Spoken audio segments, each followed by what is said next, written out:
The concept of leading from the front has the following assumptions. Number one, you know how to do it. Number two, you know what to do. If these two are true, then you don't need me as a follower.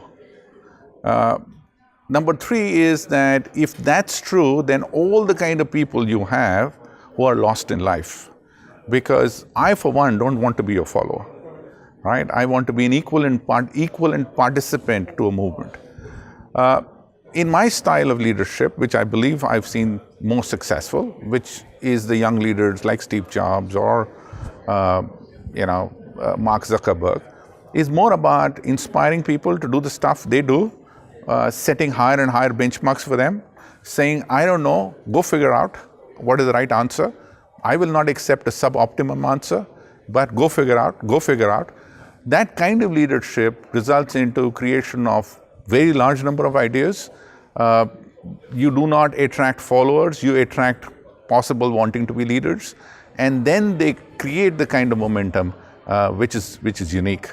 So I personally don't believe leading from the front is even in wars today, nobody leads from the front. Everybody leads from the back.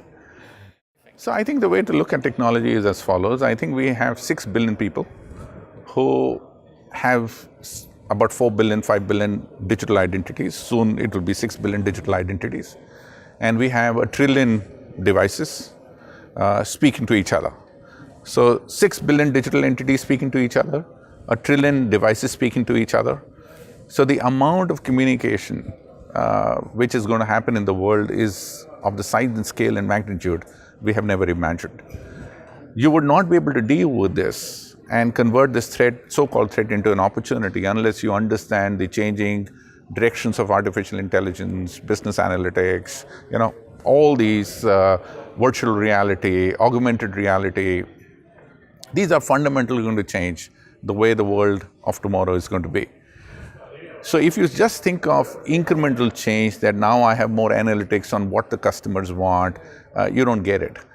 Because a physical person behaves differently to a digital person, and a device which has artificial intelligence built in it will be behaving very differently to the digital person. So you have basically 3 sets of people to whom you have to cater.